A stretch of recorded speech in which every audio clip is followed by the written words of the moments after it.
So in this video, we're going to talk about self-reflection because I consider it to be like one of the artist's most powerful tools. I consider it a tool because I think self-reflection is more like a framework for assessing how you're feeling and to give you some directionality in your projects. So let's talk about like some of the main things I think could encourage you to kind of build up this self-reflection skill while you're working, because I think it's really important in helping people to stop themselves from becoming like too overwhelmed and frustrated and stopping like making projects and learning new skills. I think that's really one of the dangers, because people have trouble identifying when they're walking into those traps, and because they're unable to identify it, they just keep on going and then it just leads them to stop. So I think self-reflection is like a really important skill to have. So what are some things you can look out for in your learning and creation process? Well, first of all, the one which I talk about in so many of these discussion videos is frustration. Like, it comes up all the time because I think it's the most important one. When you're learning something new, if you're following an educator, if they do something you don't understand, you may become frustrated and stuck in a loop where you can't understand like how to make the next step. At that point, you tend to kind of rewatch them and see if you can figure it out. Sometimes it works, sometimes it doesn't, but because you feel lost, you are frustrated, and therefore you feel like you should give up because you're probably not understanding something in this process.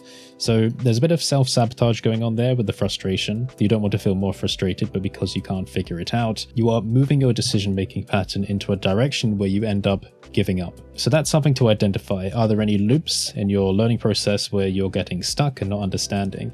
So that's frustration when you're following someone else, but there can be frustration where you're doing your own projects as well. So for example, maybe you want to make a shape when you're modeling, but because you're very limited in what you can do, you've only got a set number of vertices and a set number of operations you can perform on such vertices. It's very difficult to knock a shape into what you want it to be, especially if the shape you want to make is very kind of organic or requires some hyper complex like subdivision surface modeling techniques to get right. So when you're like pushing and pulling these vertices around, you get very frustrated when something doesn't look right. And I'm sure many people who've tried to follow modeling tutorials or like build from blueprints kind of feel this way, like when they start doing it, because you're looking at an end result and you're looking at what you've made and you're coming to the realization that, wait, you actually have to do every individual action to get this to look right. And even though you're trying to do that, it's not looking right and the topology isn't working with you. And it's just like, it's looking horrible. So that's another way that frustration tends to crop up. Now, I think in those cases, people think that there's one way to do something.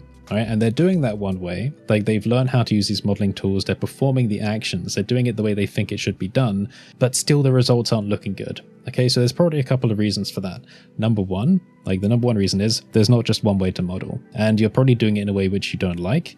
Second to that is you don't have the necessary skill because you haven't had the necessary practice. So those are two things to keep in mind. Like, there are more approaches than you think, and you don't know about them because you haven't been told about them. I can get onto that a bit. I'll probably do other videos about it in the future as well. And the second one is like the mileage part of it. Like, you need to be able to put in the time and the effort and try the different things and try making different options of like mesh choices and shapes, and just keep on doing that to kind of get a better feeling for how those tools work, and you'll know how to generally make transitions between shapes where the topology doesn't get completely ruined. So frustration is something that you need to be able to identify there and keep at bay. Know when to take breaks from what you're making. If it gets too high, don't try and brute force it, right? Because if you're getting frustrated at something, if your shape isn't looking right and you feel like you've maxed out all your understanding and it's still not working, just step away from it. Like, step away. It's time to become re-inspired. Like, it's time to take a look at someone else doing modeling and go, okay, well, it's nice watching someone who can actually do it right. It's nice giving myself evidence that shapes can be made using these tools, because when you're stuck in your own loop, you are your only source of evidence for that. And when you are making the content and you're not giving yourself evidence that it works, then like all hope is lost, right? So you need to be able to kind of stop, go, okay, I've tried. That's the result I came up with. That's all my skill could muster using this technique. Let me look at someone who's done it right. Oh, it is possible. It is possible to make something fantastic with this. Okay, let's go back onto it again. So I'd say keep jumping between things, because you're also interrupting your emotional flow. Because I guess think about it like a threshold, where if your frustration reaches like a certain threshold, you're just going to collapse and crumple. And you're not going to want to come back to that, because your mind is evolutionarily geared to remember negative experiences rather than positive ones. If you have a horrible time and a stressful time trying to make something, if it's surpassed that threshold, then you're not going to want to come back to it. So you got to interrupt that flow. Like, when you feel it getting too high, interrupt it with something else. And it's not like you have to like force yourself to continuously learn these things, but I guess just by interrupting, I mean, keep jumping between different things. jump between different creators giving you inspiration, jump between different projects you want to try.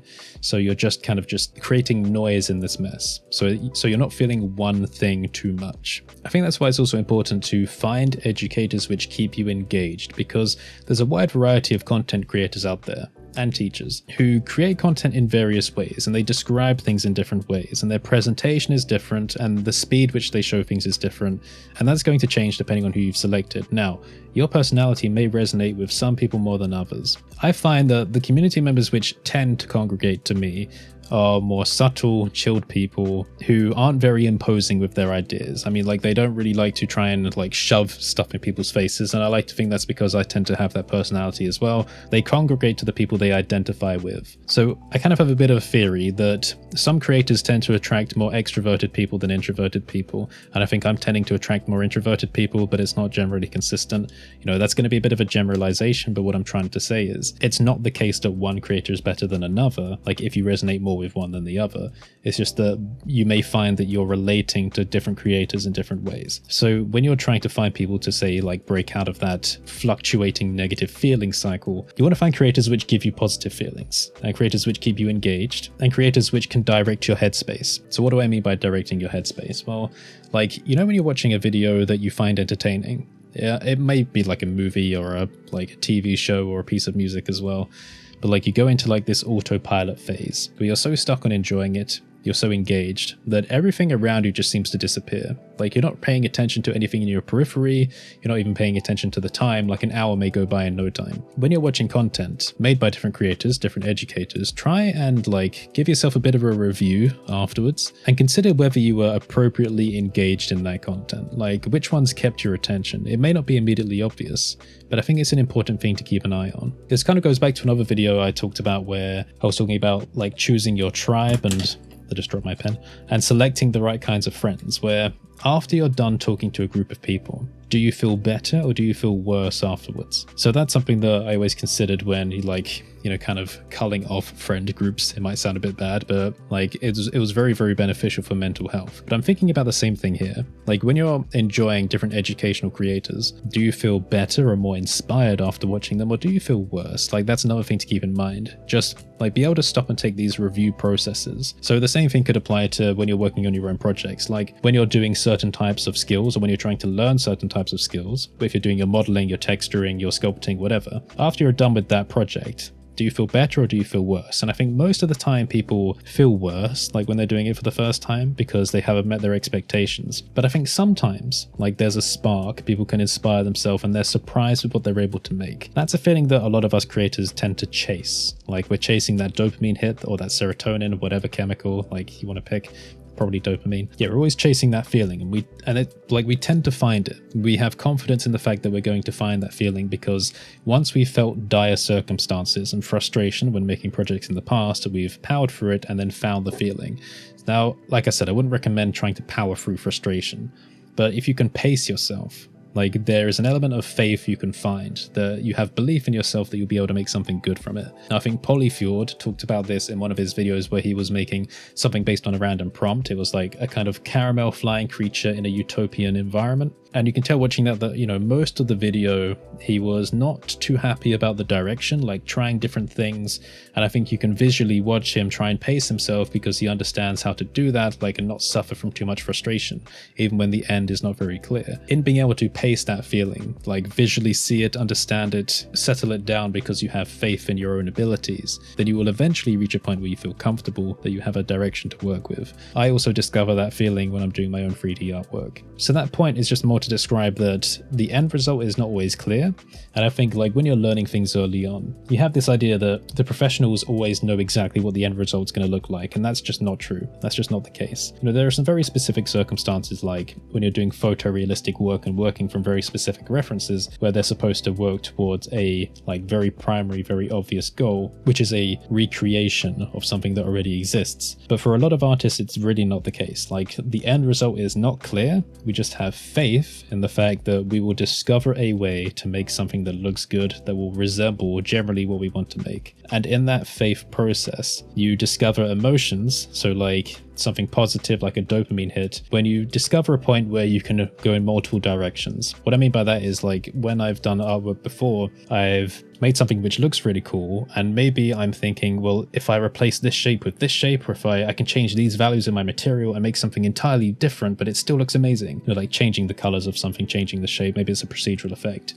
You reach a point where there are so many different directions you can go in, and that is where the excitement comes in, because you know that now you have the power to make something cool. Like, frustration is no longer the barrier. And I feel like that point in the art process tends to come like quite late, like maybe 2/3 of the way through. Like, there's no specific point, but I've always felt like when I've done 3D art in the past and I've reached that excitement point, it tends to happen like 2/3 of the way through the process, where I've done a ton of experimentation. I've kind of tried to pace myself. I've tried different things. I've got like generally in a direction of what I want to make. And then all of a sudden, these opportunities open up where I can go in like so many different directions, changing colors, tweaking procedural values, changing shapes, like adding extra details. And so yeah, there is a lot of fun that can be found there. So I feel like identifying these points of frustration, identifying when you feel better or worse about something, like after watching content, understanding when you feel engaged, trying to pace yourself, trying to discover these dopamine hit moments. In a way, it kind of feels like mining almost. You know, you can like mine for ages. Like, we could put in a Minecraft metaphor here, why not? But like, you can spend ages mining and find nothing, but eventually you might stumble on like a really good diamond vein. This might be a bit of a cringy example, but it makes a lot of sense. Like, if you get maximally frustrated with every stone block you hit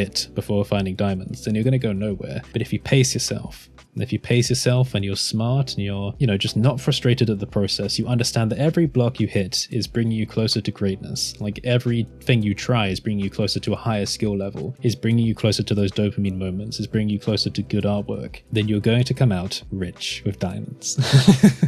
All right, so it's a bit weird, a bit cringy, but it's absolutely true. The newcomers I see which give up are the ones which cannot pace themselves, are the ones which succumb to too much frustration. Like, learning to deal with that is a super important part of the process. So I think we can also consider self-reflection in a bit of a more like wishy-washy, esoteric way when it comes to artistry in general. Like, what is artwork? Why do we make artwork? I think in a lot of cases, actual artwork is just like a representation of the self, trying to impose itself on the universe, trying to say, hi, here I am. I have feelings, I have considerations, I have ideas. I am able to affect the universe. Here's a creation I've made. So that process involves a lot of self-reflection, because you have to like understand what you want, you have to generate ideas, you have to bring them out of your subconscious into your conscious, kind of formulate how you're going to make it, considering the skills that you've learned, the technical aspects, and then start the process of creating. Like, being able to do that, to ideate is, I think, the term that a lot of people would use, to bring those ideas out of your subconscious, just follow along that path, again, requires a significant amount of self-reflection.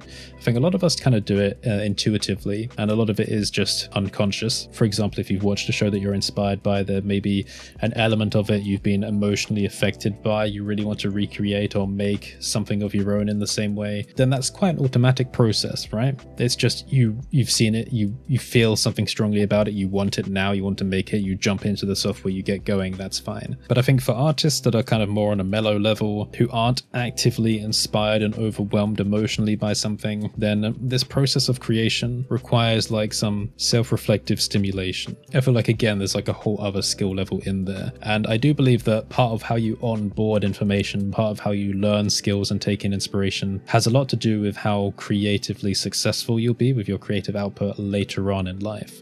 So I have tried to do a video about that on my main channel before, I think, where I essentially said that when you're learning new skills, don't do it in isolation, do it connectively rather than like isolated.